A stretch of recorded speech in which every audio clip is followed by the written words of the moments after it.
भैया रो रहे हैं, इनका मकान टूटा है तब से ये ऐसे हो गए। आप रो मत ना।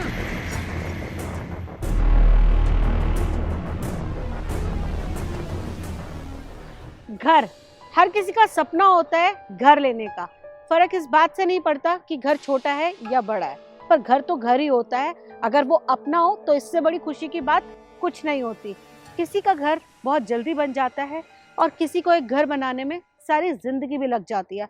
और कुछ लोग तो 60 की उम्र तक भी उस घर की ईएमआई भरते रहते हैं। तो आज की जो हॉन्टेड स्टोरी है ये बहुत ही अलग है, क्योंकि ये भी किसी के घर से जुड़ी हुई है। तो गाइस, मैं आ चुकी हूँ दिल्ली के एक ऐसे प्लेस में जहां एक आदमी ने अपने घर को बचाने के लिए पहले अपनी जान दी, फिर उसकी बूढ़ी माँ ने जान दी, फिर उसकी बहन ने जान दी। पहले मैं आपको घर दिखाती हूँ। वैसे तो ये घर आपको दिखने में बहुत छोटा लग रहा होगा, पर इसके पीछे की स्टोरी बहुत बड़ी और बहुत ही दर्दनाक है।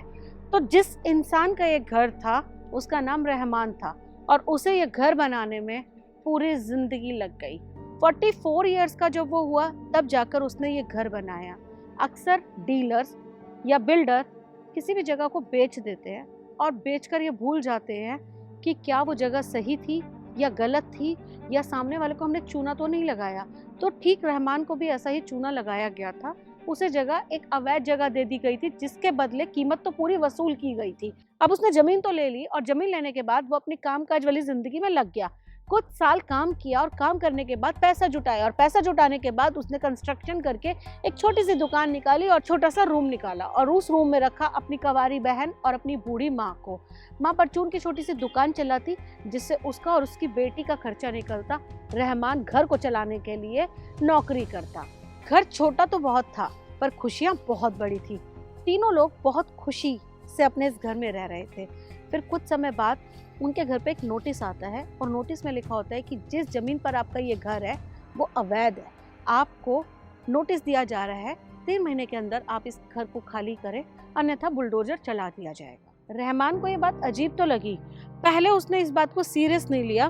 फिर नोटिस के बाद एक और नोटिस आता है 3 महीने के बाद कि आपको जैसा कि नोटिस दिया गया था आपने खाली नहीं किया है, अब आपके इस घर को बुलडोजर से तोड़ दिया जाएगा। फिर एक दिन ऐसा आया कि लाख चक्कर मारने के बावजूद भी उससे इस जमीन का कोई सोल्यूशन नहीं निकला, और गवर्नमेंट की बुलडोजर की गाड़ी इस घर को तोड़ने के लिए आ गई।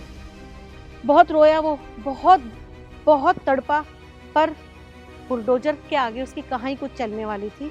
और देखते ही देखते उसकी दुनिया उजड़ गई। उसके वो सारे सपने टूट गए जो इस घर से जुड़े हुए थे।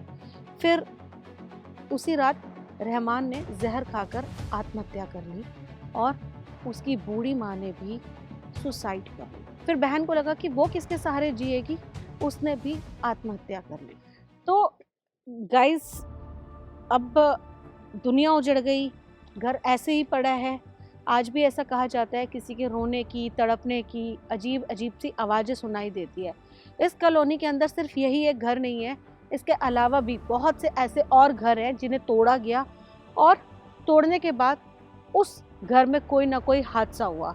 बहुत मुश्किल होता है घर बनाना, पहले ज़मीन खरीदना, क्योंकि उसे खरीदने में भी बहुत पैसा चाहिए होता है, फिर उसके बाद उसे बनाना, और फिर इन दोनों चीज़ों के साथ जो जुड़े होते हैं वो होते हैं आपके सपने। और जब सपने टूट जाते हैं ना, तो इंसान को सबसे ज़्यादा चोट लगती है, शारीरिक नहीं, मानसिक, दिल पे चोट लगती है। ये एक बड़ा सा प्लॉट दिख रहा है जिसके बहुत बड़े बड़े पिलर थे, इसे भी बुरी तरह से तोड़ फोड़ दिया है। और देख सकते हो, घर की हालत देख के आपको समझ आ जाएगा कि किस तरह से आके बुलडोजर चला होगा इन घरों पे, और किस तरह से सपनों को तोड़ा गया होगा। घर तो बाद में टूटता है, इंसान पहले टूट जाता है। ये तीसरा घर है उसी कॉलोनी का, इसको भी बुलडोजर से तोड़ा गया, पर ये घर नहीं था, ऊंची दीवारें थी। चलते आगे। और ये मुझे बताया था कि मेरे एक सब्सक्राइबर ने कि इस तरह की एक कॉलोनी है जहाँ बहुत तोड़ फोड़ हुई थी, और काफ़ी सारे लोग जिस दिन कॉलोनी टूटी थी उसी दिन मरे थे। कोई जहर खा के मरा था, किसी ने फांसी खाई थी, और कोई बुलडोज़र के आगे लेट गया था। तो अभी मैं आपको और दिखाती हूँ। मेरे पीछे एक छोटा सा स्क्वायर है, शायद ये 10 बाय 10 का स्पेस होगा। किसी ने दुकान के लिए जगह ली होगी, और इसे भी बुरी तरह से गिरा दिया गया। दुकान तो छोड़ो, अभी मैं आपको दिखाती हूँ। आ जाओ, थोड़ा आगे ध्यान से आना, क्योंकि रोड भी बहुत बुरी तरह से तोड़फोड़ दिया था। और ये सब ऐसा इसलिए किया गया ताकि गलती से भी दोबारा कोई यहाँ आकर मकान ना खरीदे या प्लॉट ना खरीदे। पीछे देखो पूरी गली तोड़ दी। और अभी मैं आपको दिखाती हूँ, ये वाली गली भी बुरी तरह से तोड़ के चले गए। अक्सर जब भी कोई डीलर बड़ी लैंड खरीदते हैं तो सबसे पहले उस पर उसकी कॉलोनी काटते हैं, गलियां निकालते हैं, खंबे लगाते हैं, उसके बाद उसकी प्लॉटिंग होती है। तो शायद यहाँ भी वैसा ही हुआ होगा, पर जैसे ही कंस्ट्रक्शन स्टार्ट हुआ और मकान बनकर तैयार हो गए, उसके बाद इन मकानों को गिराया गया है।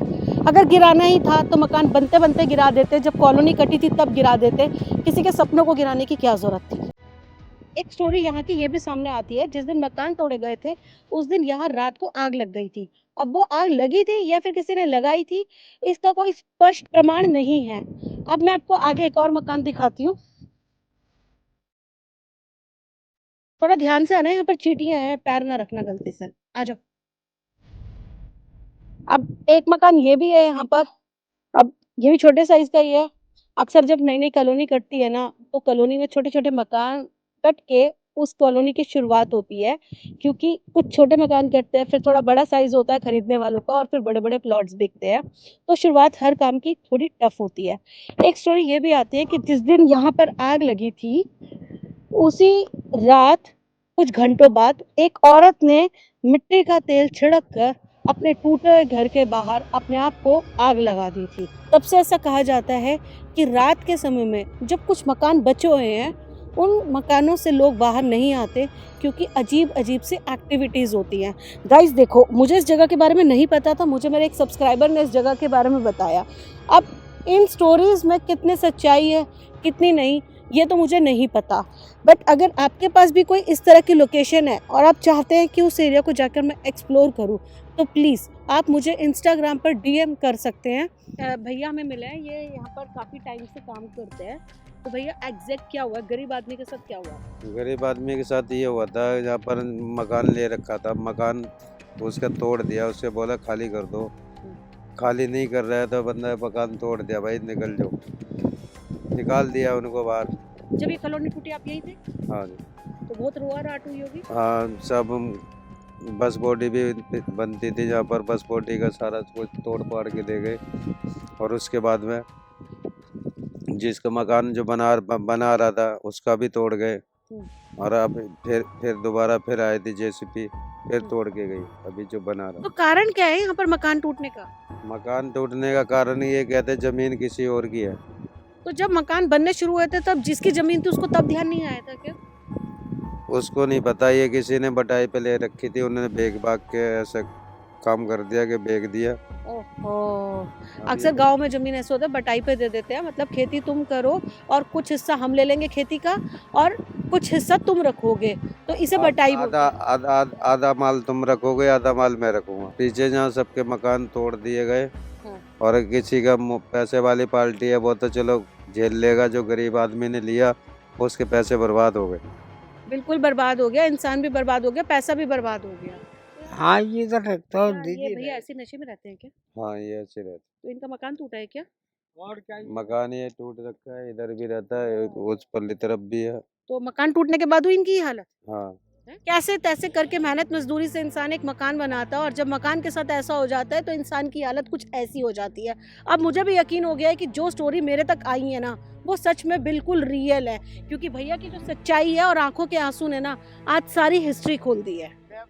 मेरे इस दायरे में मेरे पीछे की तरफ बहुत सारे मकान हैं, मेरे उधर बहुत सारे मकान हैं। तो इसका मतलब ये जो पूरा कोई खेत या जो भी जिसे किला बोलते हैं वो बिका होगा, वो कटा होगा, और समथिंग कुछ गलत होगा तभी मकानों को तोड़ा गया होगा। अब इसके पीछे क्या एक्चुअल कारण था वो तो थोड़ा मुश्किल है, बट जो भी हुआ वो गलत हुआ, क्योंकि घर टूटे, दिल टूटे, सपने टूटे, और सबसे बड़ी बात, इन सारी चीज़ों के पीछे एक सबसे बड़ी चीज़ होती है, वो होता है पैसा। पैसा बहुत मुश्किल से कमाया जाता है और घर उससे भी ज़्यादा मुश्किल से बनाया जाता है। तो आई होप आपको आज का ये वीडियो पसंद आया होगा। अगर वीडियो पसंद आए तो वीडियो को लाइक करना, चैनल पर जो सब्सक्राइब करना, और कमेंट करके बताना कि क्या इन लोगों के साथ सही हुआ या फिर गलत हुआ। मेरी नज़रों में तो ये बहुत गलत था, आपकी नज़रों में क्या था? आपकी राय मेरे लिए बहुत ज़्यादा इंपॉर्टेंट है। और प्लीज़ गाइज, अगर वीडियो को यहाँ तक देखा है तो वीडियो को शेयर ज़रूर करना। And thanks for watching.